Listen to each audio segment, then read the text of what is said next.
Well, I'm back to 444. Good morning. Oh my goodness.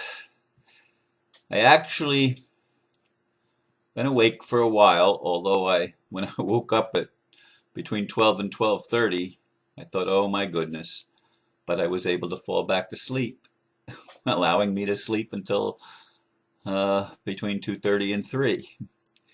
Anyway, I'm here again the day after Christmas. And several ideas went through my mind in meditation, and actually before I even got out of bed. But when I came to the computer and read the messages, my emails, I've already got them all caught up, believe it or not. Um, I read TUTs message, which is Mike Dooley, and I get that message Monday through Friday, and many of you are also subscribers. But I thought, that's really the perfect message that the world needs to hear today. It's what I need to hear, it's what the world needs to hear. So I entitled today's talk, Love is Eternal and Beyond Appearances. The blurb goes like this from Mike Dooley in Tut's message for today. Quote, Ron, no matter what your faith is or is not, no matter where in the world you are, I want you to know, even as you read these words, I'm with you.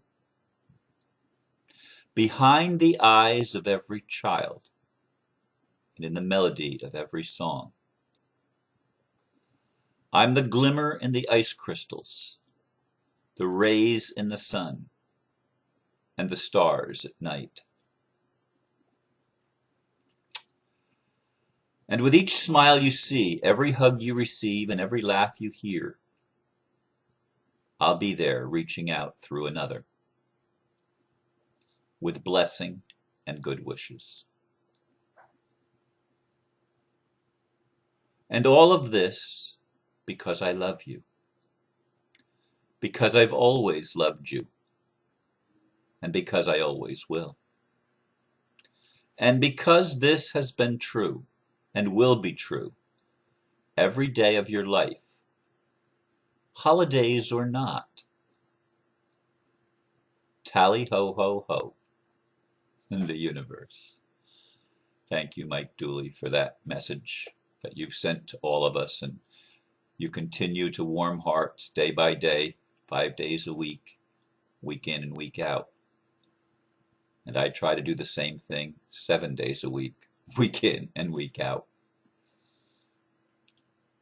Our job, those of us that recognize that we are loved, our job is to let our light shine. And that was one of the titles that I almost went with, and I think I was leaning in that direction when I came from the meditation room. This little light of mine, I'm going to let it shine, because that's the commitment that I've made.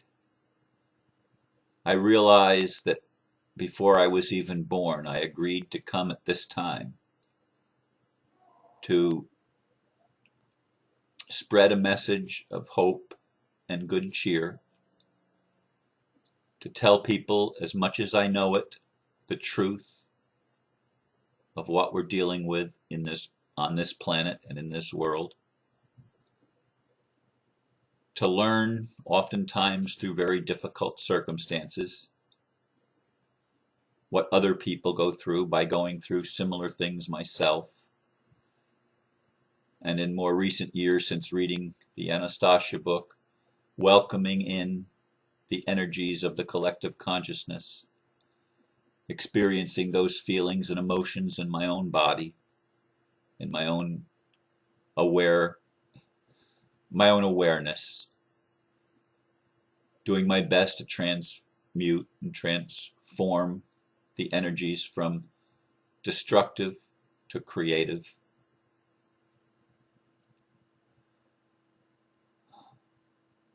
Yes,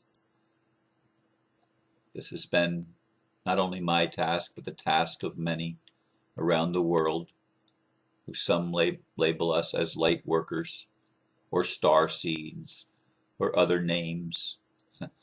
New Age gurus. I don't ever intend to be a guru.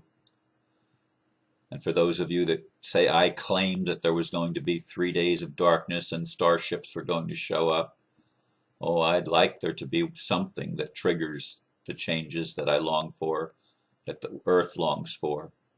I'd love to see the demise of a system that is horrendous, to say the least, and that is literally to say the least.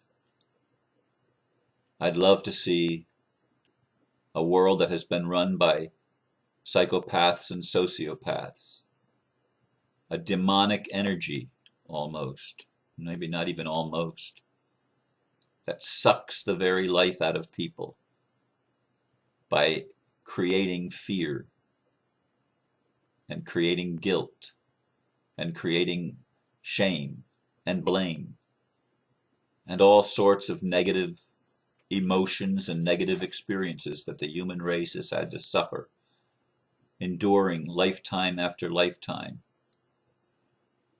And we stand on the threshold, I believe, of the breakthrough. How it's going to happen, I'm not going to tell you because I don't know. I know I have to fight battles that you may not even know about. I'm involved in a project right now that has tremendous implications. I will share it in due time. But know that we are not out of the water yet, and yet there is light. We're at the end of the tunnel. It's not light and there's a long tunnel yet to go through. We're at the end of the tunnel. I feel, I believe. I, like you, want to see the results. Like so many in the world, I long for something that is tangible and real in the physical reality that I can grasp with my mind and my heart and my entire being, where love can encompass everything. I have those moments, and you can have them too, because they're in you, when you can hear God saying, I love you. I have always loved you, and I always will. You can hear that. I can hear that at times. And yet, people ask the question, if God is always loving us, why do so many bad things happen? Which is why I entitled today's talk, Love is Eternal and Beyond Appearances, because it doesn't appear like love. It doesn't appear like love because we can't see the whole picture. And even those of us that can see a little bit more than most, and I consider myself in that group, even we cannot see it all. And you've never heard me claim to have all the answers. Oh, I've been pretty certain last year, of course, that the 28th of October was going to bring in significant visible changes. That's the article that I wrote at the end of 2010. Here it is 2 years later, and some of the visible changes that I expected to see last year aren't here yet this year. But we're still moving forward. We're still awakening, and I still pray and ask that my DNA codons be activated so that all 12 strands can activate and I can operate in the fifth dimension. So that many of us in the fifth dimension will have the ability to exercise real power on this planet. The dark have had the ability to exercise real power for a long time. And they've done it through force. Forcing everyone else, which is what creates the fear. When we're forced to do something. When we don't seem to have any choice in the matter, or any choice that matters. It creates an anxiety. It creates an uncertainty. Many doubts arise, We all have experienced this. We've all experienced it as humans. And the dark have been able to not play by free will. They've usurped the wills of others. And by coercion and intimidation and force and other threats, they have been able to get away with injustice upon injustice. They know the law, and they apply the law to others, but they don't apply it to themselves. I realize all these things. I'm not blind to what's going on in the world. By no means am I blind. I see a whole lot more than I'd like to see sometimes. Sometimes I'd like to put my head in the sand and crawl into the hole, which is what I see most people doing, and why I think that we have not advanced further than we have at this point, because so many of us want to do that. And there's a part of me that wants to do that. I admit it. I admit it. I'm not going to pull the wool over your eyes and sugarcoat things. I admit there are times I get really discouraged. But I know that it's true, that God loves me. Always has, always will. It's true that I am a son of the living God.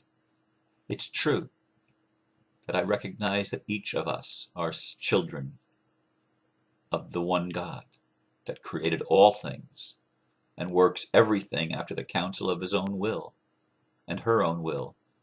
I recognize that the feminine has been suppressed. I recognize that the feminine is being exalted in our day and age, and we're learning to be more receptive. All of us, whether male or female, are learning to receive the graces of God and live demonstrating the tender mercies in our lives to each other. Yes, God is in the smile of a child and in the melody of every song. I spent a good deal of yesterday late afternoon listening to Rhema again. What an amazing little girl. What an amazing little girl she is. I stand in awe, and my heart goes out to all the Christians, because she's part of the Christian culture with the Christian beliefs and everything else. She's part of that. And I love Christians because I love all people. But I love Muslims too, and Buddhists, and Hindus, and Jews, Taoists. Name the religion, it doesn't matter. I love people whether they're black or white, red or yellow. I love them whether they're European or African, Asian or American or Australian. I love everybody because I choose to be like God, and God is love. That's what I'm trying to share with the world, with whoever will listen. I don't go out and try to advertise or make people tune into my channel or become friends on Facebook. No, whoever is supposed to be drawn is drawn. And I will do this for as long as it's necessary. And I will know when it's no longer necessary, when my job is finished. That's my commitment to myself. That's my commitment to you, the day after Christmas in 2012. There are major changes that still need to occur, and I believe they are occurring. I don't see things happening as much as I'd like to see things happening. I want the collapse of all forms of fraud and all bastions of injustice where people have been able to get away with hurting other people with impunity. I want that to end. I want peace on earth. And as Rhema said in one of her interviews, she'd like her songs to change the hearts of the bad people.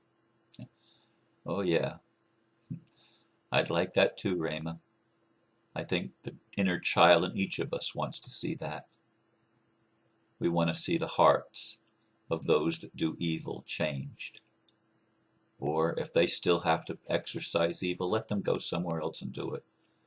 The earth belongs to God and the fullness thereof, and to the people of God, the meek, that shall inherit the earth. This is our day. This is our time. We are the ones we've been waiting for.